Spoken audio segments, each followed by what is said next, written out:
Hey food fans, welcome to Cooking Like a Pro with Chef Cal and me, Mrs. Chef, his wife Christa DeMercurio. We're dishing out culinary intuition, insights, and imagination to spice up your meals and make cooking more fun. On today's episode, my chef husband and I discuss things you can do with Thanksgiving holiday leftovers, from turkey to mashed potatoes and stuffing to cranberry sauce. Let's dig in. Today's episode was broadcast and recorded live on AM/FM radio. Welcome to Cooking Like a Pro. You've found us once again on the day before Thanksgiving. So very excited to be here. We've been talking about Thanksgiving for the last couple of weeks, and we're not going to really break in that theme. And this is Chef Cal and my wife, Mrs. Chef Christa. She was it was on her heart to just talk about leftovers. So you're just ready to go, I guess. So you know what they're going to, no ahead of time. Well, today I went to Winco. I spent an hour there with the masses, but I wasn't buying food for tomorrow for Thanksgiving. I was buying for the day after, things I can use the leftovers with. Okay. So I was in preparation mode for after Thanksgiving. But it's kind of like, I was just talking to my brother Ben a few minutes ago, and, it's just Thanksgiving. It's just one of those days. It's like you do turkey, but it's kind of like the only time of the year you really do it. You don't do a whole lot of turkey. And you might, it's kind of like St. Patrick's Day with corned beef and cabbage. That might be a little more obscure, but the reality is you just don't do it that much. And so I guess that's why people gorge themselves. The same thing is I don't. I eat hardly anything. I eat a normal meal, and then I want some more later. Well, there's always extra. I guess if you were, really thinking through and thinking ahead, and you really, knew how to portion things out and time them out. Then, of course, one of the things that prep guide that we showcased last week, that kind of talks about the variety of things going on for the entire week, including what do you do with your leftovers, and number one thing is probably send them home with other people. Okay, so the first leftover I would say is you got to take the bones from the turkey. Once you have carved everything off the turkey, save those bones and make some beautiful stock to use in future soups. One of the easiest things to really do is just soup. You've already got generally a broth, you got a turkey, you've got a gravy. There's almost, it's really a no-brainer. Matter of fact, something you do is add some mashed potatoes. You got mashed potatoes left over, throw them in with your gravy, and throw in your bacon, cheddar cheese, sour cream, and some green onions, and you got loaded potato soup. What other types of soup could you make? Can you make a turkey rice soup? What kind of combinations come? Well, when I think about soup, the first thing I think about, of course, is pumpkin pie soup. Okay, so we haven't heard about this. Yeah, we definitely need to do this. Yeah, we've talked about that before. It was at DeMercurio's restaurant. Decades ago. This would have been probably in the early 90s, and maybe around February. And I look in the freezer, and there's like 5 pumpkin pies in there that have been in there obviously for several months. And I'm like, what do I do with these here? I'm frugal, so I didn't throw anything away. So I had these pumpkin pies, and I just threw them in a poultry stock and blended it up with a stick blender and served just a warm pumpkin pie soup with a little dollop of whipped cream on there. And my goodness, you would have thought. I remember it was extremely well received. People are just like, they're well, it's very similar to a butternut squash. A butternut squash soup, because you've got your squash, and then your pie, what do you call it, the crust. The crust is basically acting as your roux to tighten it up. Exactly. Yeah, so you got your flour in there, plus it's already cooked. Yeah. So you're not going to have a lot of that sticky, taste, again, as long as you don't I was thinking about that too, because we talked about you never want to over whip your mashed potatoes, but if you end up getting your potatoes becoming a little bit gluey, warm up some cream or milk and try to fold that into it, because sometimes you can save them that way. Because there's nothing worse than gluey mashed potatoes. We talked about that last week. Now, can you also add a little bit of potato buds to it to kind of stiffen back up a little bit? I think you're just adding more and more starch. More starch. Yeah. So I think you just do a little bit of cream probably help. But again, soup is probably kind of one of the first things I think about. But when you start thinking about ethnic, and I know last week we did talk a little bit about having maybe a seafood themed Thanksgiving or an Italian-themed Thanksgiving. I don't even know. Maybe I'll have to have Ben look it up because I don't know if, Thanksgiving is an American holiday. But they do celebrate up in Canada. I was talking to our friends in Canada, and she says they do not do the typical green bean casserole. Yeah. They do cabbage rolls. And they've already celebrated their Thanksgiving. Well, cabbage rolls, yeah, their Thanksgiving is a little earlier than ours, but also cabbage rolls are a good staple as well. But you can turn around and make cabbage rolls out of, any kind of a protein. You just cook off your cabbage, and the next thing you know, you can stuff them with whatever you want. Some kind of rice, and then whatever you stuff them with stuffing. Stuff them with stuffing. There you go. That'll work too. You found us Cooking Like a Pro. We'll be back in just a moment. Welcome back to Cooking Like a Pro. No, I did not pick out that bumper. I did. Yep. That was my wife. Anyway, welcome back to Cooking Like a Pro and Chef Cal and Mrs. Chef Christa. We've been talking about Thanksgiving leading up to it. We have a great meal planning and prep toolkit. It's available at, where do they go to get that free toolkit? CulinaryYours.net, and you should get a nice little pop-up that says Holiday Prep Guide. Go to it. Is that still a banner? There is a banner and there is a pop-up both. Okay, all right. So, yeah, it's it's not too late, never too late. And just if you want to double check and say, okay, am I missing anything? Like, there are things that people miss. Like, did I get the right napkins? Do I have enough garbage bags? Do I have the stuff to send people home with leftovers? And do you have enough towels to clean things up? Towels to clean things up. Yeah, we always think about that. Anyway, so cranberry sauce is one of those things, and I'm in charge of that tomorrow, and I'm not going to make cranberry sauce. It's not blasphemous or anything. I actually bought a can today. Oh, okay. For those people that are here, there's some pure can people, right? Well, I'm going to make a dark cherry sauce. Okay, so it's going to be similar, but it's going to be dark cherries instead of cranberries. And so what kind of flavors? You can add like any nutmeg to it, or? Oh, that's going to be a surprise. You'll find out tomorrow, and you talk about it next week. But I'm going to do celery and onions, so it's going to have a similar to. I have a great recipe I got from a friend decades and decades ago, and it was actually made with dark cherry Jell-O. So that's kind of the direction I was going. But cranberry sauce, quite a few things. You have smoothies. That's always a good thing. You can use your cranberry sauce up in a smoothie, and then just a variety of things from cranberry Danish, cranberries, kind of like applesauce, goes great with pork. Well, actually, I always, after Thanksgiving growing up, would take applesauce and smash in some cranberry sauce, make an apple cranberry sauce, and then serve it with, like a pork or chicken. Mashed potatoes are something that I like to do. If you're going to do, what I would do is I take your mashed potatoes. They should already be well seasoned enough. You're going to fold in, some eggs. You're going to mix up some egg and add to it, and then just cook them more like a pancake. And you can do, gravy as gravy, almost kind of treat it like a, I don't know, it's biscuits and gravy, but, I like potato pancakes. And to me, it's just one of the... I always used to make them, not necessarily after Thanksgiving, but we would always have meatloaf and mashed potatoes. And the next morning or the next day, I would do the potato pancake and then grill off a slice of the meatloaf. So it would be a nice breakfast. And if you're not going to use it right away, just get it in the freezer. If you're not sure, just, portion it out into whatever that portion is and just throw it in the freezer. And, the next, 4, 5, 6 times you need mashed potatoes, all you got to do is pull them out, thaw them out, and, bring them up to temp. And the key is small portions, not putting a big old giant 1-gallon block in there. Use portions you can pull out and use periodically for, last-minute meals. Yeah, depending on the household. I mean, like we have 3 in our household, so depending on what you have 2, if you have 10, whatever it is. But yeah, portion it out and get it in the freezer. Almost anything you can turn into hash. That's something that also a lot of people will use. Dice something up, do a quick saute on it. Again, that can be with your stuffing. That can be, because your stuffing already is going to have your onions and your celery in it. And what's that one seasoning that you just can't get away from? You have to have it. If you don't already have it, you're probably in trouble. Lowry's? No. Well, the one overall seasoning that just says Thanksgiving.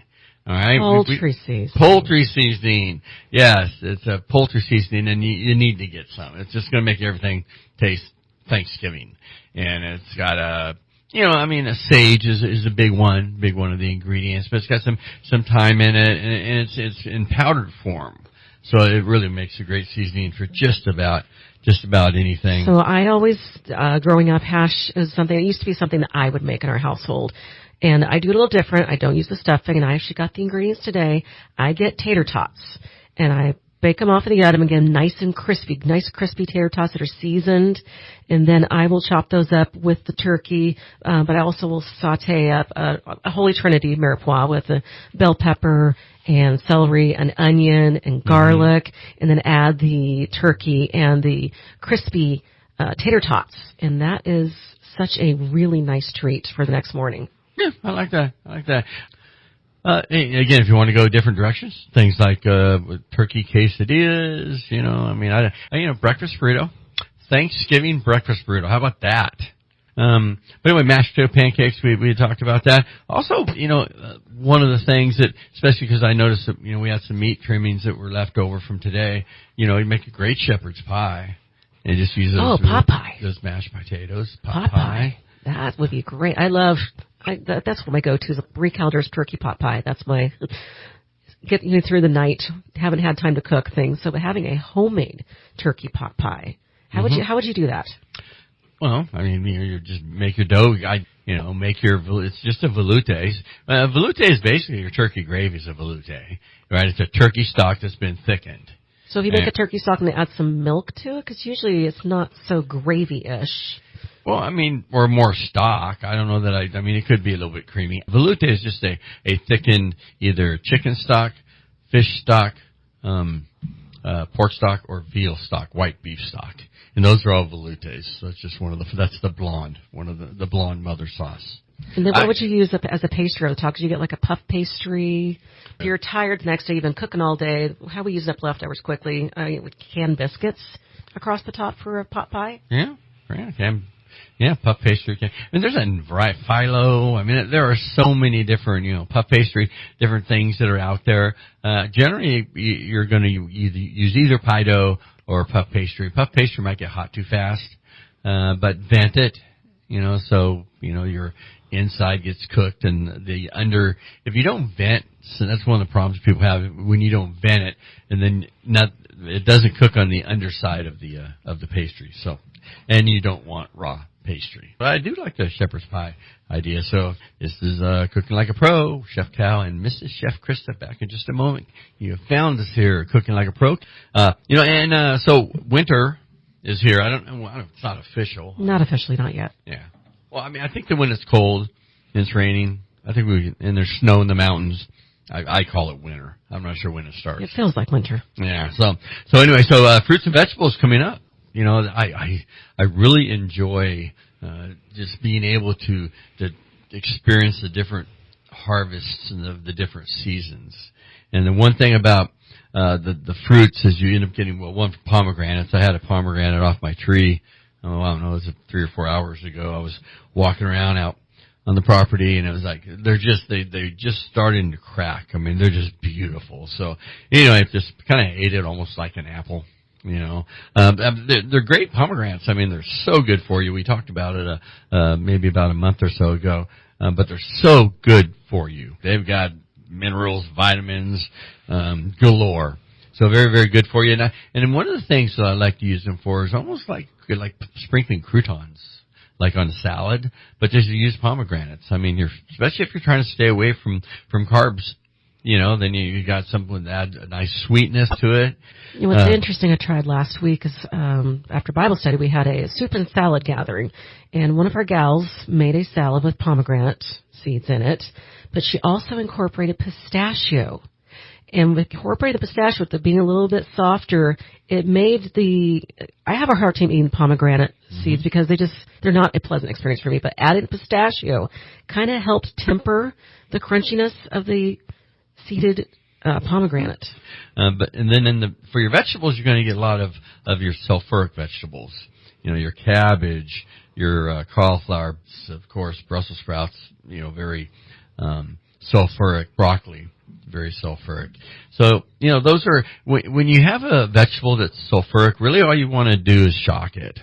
Meaning prep it to the size you want, drop it in boiling water, pull it out when it's al dente. Broccoli might take 2 to 3 minutes. It's going to vary simply because of the size you cut it, how much water you have, and how hot your boil is. Is it a rolling boil? Is it simmer? But you want it to go until it's pretty much al dente. Which is, Italian for to the tooth. You're just a slight resistance between your teeth, and then they break through. So it's not crunchy, but it's also not soft, and of course not mushy. So you can do that with your Brussels sprouts and your broccoli and cauliflower. One thing about Brussels sprouts is make sure that you do put that plus cut in them. Because remember that for it to cook, you've got this light outside cabbage leaves, basically, and this little baby guy, and then you got this core that the heat can't get to and can't cook.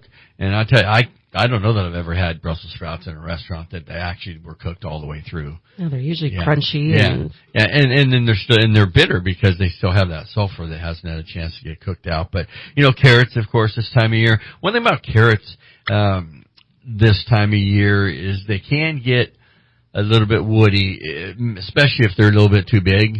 But the one thing I like about carrots that I used to always do is when I cooked them is, prep them in whatever shape you want, a julienne, a dice of whatever it is. And then I'd saute them and deglaze them with a little bit of 7-Up. And the 7-Up just added that sweetness back to it because there are certain times of the year where your carrots just, they're not going to have the, that sweetness that you want. So that's just one little trick or hack or whatever you call it. But squash, kale, turnips fall in that same category. Leeks. The problem with leeks is, you really want to, maybe try to grow them. It's just so expensive. There's so much waste. There's not a lot you can do with the top of that unless you have pigs maybe. But all of your kale, we were raised on Swiss chard. Any kind of a green that you can cook down. Well, today, I was pulling up my stuff online, and the farmer Lee Jones, who was Charlie Trotter's farmer, giving him a lot of his food, he was saying that spinach is now in season. He's talking about how the density and the crunch of it, that now is the season for spinach. It's at the prime peak right now. Very good. Well, Brian gets some spinach. We had spinach salad tonight. It was very good. And then you said you were talking to somebody that also gave you an idea that was more was themed, right? There's more theme to it, like a cultural theme. Yeah. For so Thanksgiving. She's a follower of our podcast, and she listened to it on YouTube. And she said that her family on Thanksgiving always has gumbo. She is from the Midwest. And then I asked her back, I said, do you have all the other traditional sides? And somewhat similar, but they have a cornbread dressing that they always have, her grandmother's recipe, and they have a sweet potato souffle. So their Thanksgiving meal is gumbo, sweet potato souffle, and cornbread dressing. A little different. Sounds delicious. It does sound delicious. Sounds delicious. Yeah. Anything's going to sound delicious after tomorrow, I guess anything different is probably going to sound delicious. So here's my leftovers. I went and got my King's Hawaiian rolls. Okay. And on that, I'm going to put a nice lather of mayonnaise, some of that leftover turkey, a little bit of that leftover cranberry sauce, and either do some of that spinach or some sprouts or microgreens. And that's going to be just this little sandwich, a mini sandwich. It's just a little leftovers, all wrapped up in one package. All right. And then like best food mayonnaise, right? Not like that. No, it's got to be true mayonnaise, like best food. It can't be Miracle Whip. No. Real mayonnaise, Hellman's or Best Foods. And then really, the root vegetables start coming in. And the things that, they're lesser priced for one. And when you're looking at root vegetables, you're looking at, not just your carrots, but anything that's a root, and your beets and your turnips, but anything that's just down below the ground. Jerusalem artichokes, and then of course above ground you've got all of your squashes, right? Your acorn squash, your butternut squash, your spaghetti squash. Actually was looking at an article today on spaghetti squash, and what this was, I thought was actually kind of interesting. That when they roasted their spaghetti squash, they cut it into rounds. So just imagine the spaghetti squash cut it straight across it like a tire, right? And then they lay it on there, and then they bake it that way, and then they just flake it with a fork. And I thought, well, that looks better because I usually steam it, but when you boil it, then you're just taking all the flavor out of it. No, you got to roast it or something like that to keep that flavor and get some a little more zhuzh to it. And something else that gets kind of a bad rap here too is frozen vegetables. There's nothing wrong with frozen vegetables if they're frozen right and they're in a container where they're protected. The thing you really want to stay away from is canned vegetables, because when you're looking at something that's canned, first off, there's almost always going to be sodium added, but you really have the vitamins and minerals are just pretty much destroyed, and the nutrients that were found in that are pretty much done. When it comes to frozen, I would say the frozen young sweet peas and frozen sweet white corn, they are fantastic frozen. Yeah, so there's some things that are out there. Fill the freezer up with that.